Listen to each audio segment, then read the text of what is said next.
বাংলাদেশে যারা টেকনোলজি নিয়ে পড়াশোনা করছেন আপনাদের চিন্তাধারাটা এবং ইন্ডাস্ট্রি ডিমান্ডের মধ্যে যে গ্যাপটা আছে এই গ্যাপটা আমি আসলে আজকে শেয়ার করতে চাই। আমাদেরকে কিন্তু বেসিকটা থাকতে হবে কম্বাইন্ড, তারপর একটা স্পেসিফিক ফিল্ডে গেলে তারা ভালো করতে পারবে এবং তারা কোয়ালিফাই করতে পারবে নিজেদেরকে। অনেকেই আসছে সাইবার সিকিউরিটি নিয়ে ক্যারিয়ার করতে চাই, সাইবার সিকিউরিটি মানেই তারা মনে করে ইথিক্যাল হ্যাকিং, অথচ সাইবার সিকিউরিটির মধ্যে ইথিক্যাল হ্যাকিংটা সব থেকে ক্ষুদ্রতম পার্ট। সাইবার সিকিউরিটির মধ্যে যদি বলতে হয় তাহলে অনেকগুলো সেগমেন্ট আছে। আমি অসংখ্য সার্টিফিকেশন করেছি, vendor certification. I have now 22 certifications. কয়েকটা ওয়েবসাইটের নাম বলি। একটা হলো মাইক্রোসফট ইগনাইট, একটা ইউটিউব চ্যানেল যেখানে ১৫০০-এর উপরে কন্টেন্ট আছে। মাইক্রোসফট ইগনাইট, প্রত্যেকদিন একটা করে কন্টেন্ট দেখবেন। ওখানে লেটেস্ট যে ট্রেন্ডগুলো আছে, হাই ডিমান্ডিং ক্যারিয়ারগুলো আছে, এগুলো স্টাডি করবেন। আমার বিশ্বাস এন্ট্রি লেভেলের জবের জন্য যেখানেই যাবেন আপনারা কোয়ালিফাই করতে পারবেন। এখানে আসলে অনেকগুলো ইয়াং মাইন্ডস এবং সাথে গুণীজনরা বসে আছেন, বিশেষ করে মনির স্যার আছেন। সুমিত শাহ ভাইয়ের সাথে আমার এর আগে কখনো দেখা হয়নি, আজকেই প্রথম ইন পার্সন মিট করলাম। তো খুব ভালো লাগা কাজ করলো যে দুইজনই আমরা মেহেরপুরের সন্তান, এটা ভালো লাগলো।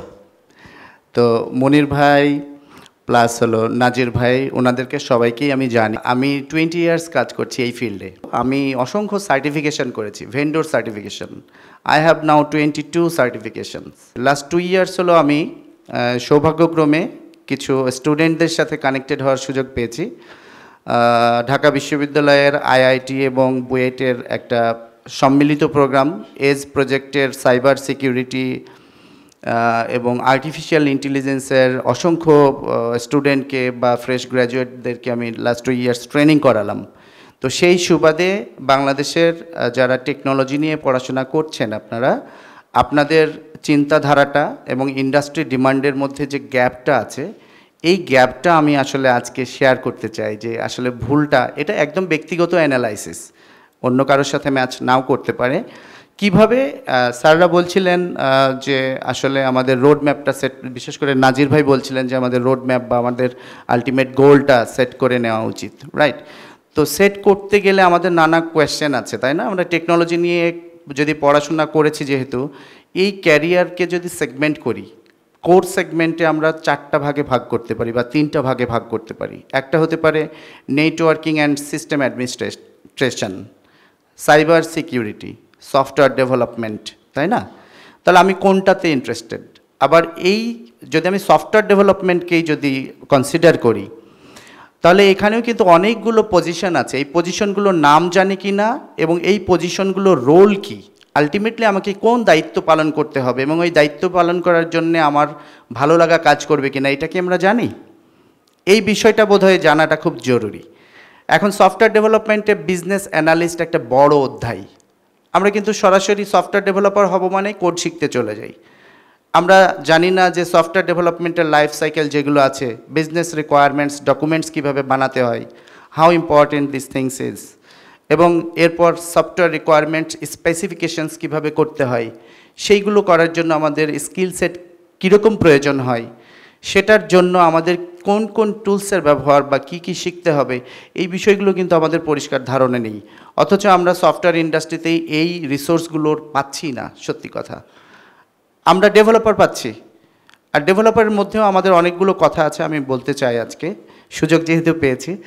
তো সফটওয়্যার ডেভেলপমেন্টের এখানেই শেষ না, ফুল স্ট্যাক ডেভেলপার হিসেবে বা ফ্রন্ট এন্ড ডেভেলপার হিসেবে আমরা অনেকেই তৈরি হচ্ছি। ইউআই ইউএক্সেও এখন মানে এটা হাই ডিমান্ডিং ক্যারিয়ারের মধ্যেই পড়ে, তাই না? তো এটাও একটা বড় সেক্টর।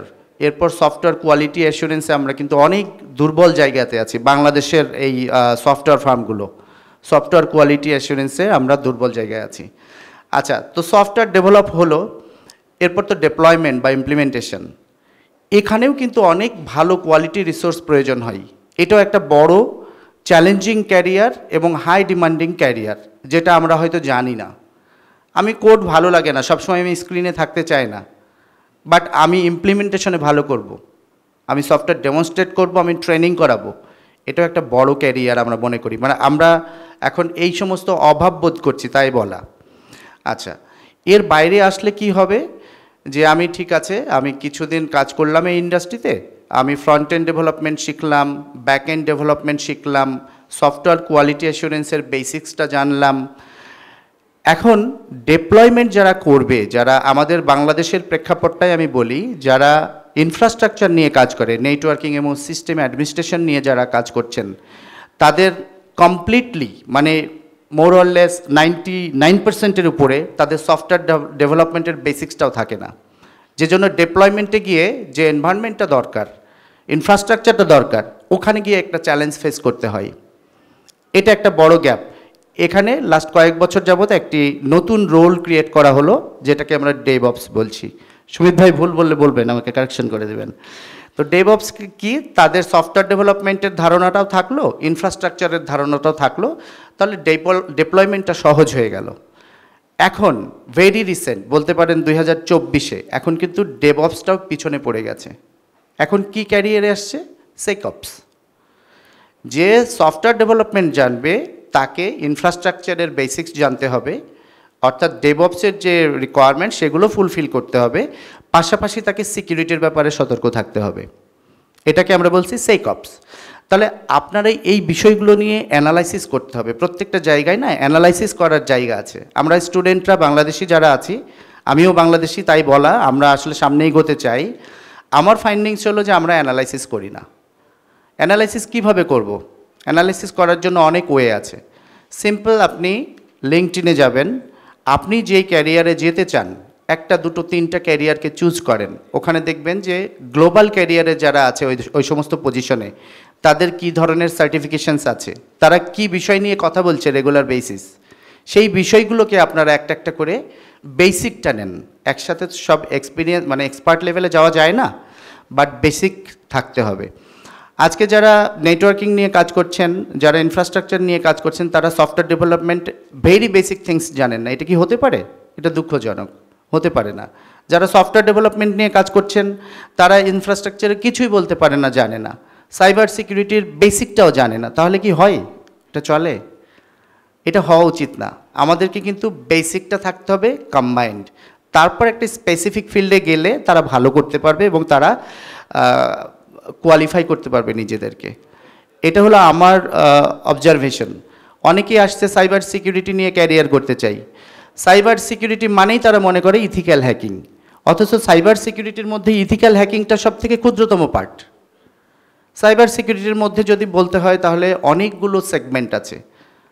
মানে আমাদেরকে কি করতে হয়? সাইবার সিকিউরিটি থেকে কয়েকটা বিষয়কে প্রোটেক্ট করার ব্যবস্থা আমাদেরকে নিতে হয়। যেমন নেটওয়ার্ককে প্রোটেক্ট করতে হয়, ডেটাকে প্রোটেক্ট করতে হয়, অ্যাপ্লিকেশনকে প্রোটেক্ট করতে হয়, ইনফ্রাস্ট্রাকচারকে প্রোটেক্ট করতে হয়। তো নেটওয়ার্কে যখন প্রোটেক্ট করতে যাব তার জন্য বিভিন্ন সলিউশন আছে, সেটা পরে আসবে। তো সলিউশনের মধ্যে আমি যদি এক্সাম্পল হিসেবে বলি, ফায়ারওয়ালকে আমার ফায়ারওয়াল নিয়ে কাজ করতে হবে। একটা ফায়ারওয়ালের অনেক ধরনের ফিচার্স থাকে, এটার ইউজ কেস কী? আমি কনফিগারেশন লেভেলে যেতেই বলছি না, এই ফায়ারওয়ালটার ইউজ কেস কী, এটা কেন দরকার, কি প্রয়োজন, এর ফিচারগুলো কি কি, এই ফিচারগুলো আসলে কি হেল্প করবে একটা অর্গানাইজেশনকে। একটা ইউনিফাইড থ্রেট ম্যানেজমেন্ট সম্পর্কে আমাকে বেসিকটা জানতে হবে, যেটার কাজটা কি, কেন একটা অর্গানাইজেশন এই সলিউশনটা নিবে, তাই না? এন্ড পয়েন্ট প্রোটেকশন কি, এর মধ্যে কি ফিচার থাকে, এটা কেন প্রয়োজন, ডেটা লিক প্রিভেনশন সিস্টেম কি, এগুলো কিন্তু এটা অনলাইন থেকে পাওয়া যায়। এইটা আমরা আজকে উচ্চারণটা করছি এই জন্য, আপনারা একটু নোট নিলে ভালো হয়, এগুলো স্টাডি করবেন। আমার বিশ্বাস এন্ট্রি লেভেলের জবের জন্য যেখানেই যাবেন আপনারা কোয়ালিফাই করতে পারবেন। কিছু না, কয়েকটা ওয়েবসাইটের নাম বলি। একটা হলো মাইক্রোসফট ইগনাইট, একটা ইউটিউব চ্যানেল যেখানে ১৫০০-এর উপরে কন্টেন্ট আছে। মাইক্রোসফট ইগনাইট লিখে নেন, প্রত্যেক দিন একটা করে কন্টেন্ট দেখবেন। ওখানে লেটেস্ট যে ট্রেন্ডগুলো আছে, হাই ডিমান্ডিং ক্যারিয়ারগুলো আছে, ডেটা সায়েন্টিস্ট হিসেবে নিজেকে গড়তে চাইলে কিভাবে গড়া যেতে পারে, কি কি টুলস আছে পৃথিবীতে যেটা গ্লোবালি ইউজ করা হচ্ছে, সাইবার সিকিউরিটি স্পেশালিস্ট হিসেবে নিজেকে গড়তে চাইলে আমাকে কি কি শিখতে হবে, কোন কোন টুলসের ব্যবহার শিখতে হবে, আর্টিফিশিয়াল ইন্টেলিজেন্স নিয়ে কাজ করতে গেলে আমাদেরকে কী কী শিখতে হবে, সব ওখানে আছে। আরেকটা হলো applied skills, microsoft.applied skills, which is very important একটা সাইট যেখানে সিমুলেশনের সব কিছু আছে। ওখানে প্রত্যেকটা সেগমেন্টে, আইটি ক্যারিয়ারের প্রত্যেকটা সেগমেন্টের সমস্ত ডিটেল দেওয়া আছে মাইক্রোসফটের পক্ষ থেকে, সবার জন্য উন্মুক্ত। আউটলুকের একটা জাস্ট আপনাদের outlook.com-এর একটা অ্যাকাউন্ট লাগবে, ওইটা দিয়ে আপনারা রেজিস্ট্রেশন করে ঢুকবেন। তারপর আপনার যে ডিজায়ার্ড যে রোডম্যাপ বা যে সিলেকশনটা ওই অনুযায়ী ওই ট্রেনিংগুলো করবেন। এর বেনিফিটগুলো হলো আপনাকে মাইক্রোসফট থেকে একটা সার্টিফিকেশন দিবে যদি আপনি কোয়ালিফাই করতে পারেন। ওখানে সিমুলেশন এনভায়রনমেন্ট আপনি নিজে নিজে শিখবেন, শেখার পর এক্সাম দেবেন, ওরা আপনাকে একটা ব্যাচ দেবে। এই ব্যাচটা আপনি লিঙ্কডইন প্রোফাইলে অ্যাড করতে পারবেন। আজকে লিঙ্কডইন থেকে প্রচুর রিক্রুটমেন্ট হয়, আমি পার্সোনালি করি। হ্যাঁ, তো এই গাইডলাইনগুলো আমার পক্ষ থেকে আপনাদেরকে বললাম। সুযোগ পেলে আরও কথা হবে, অন্যরা আছেন, আমার মনে হয় অন্যদেরকে একটু সুযোগ দেওয়া হোক।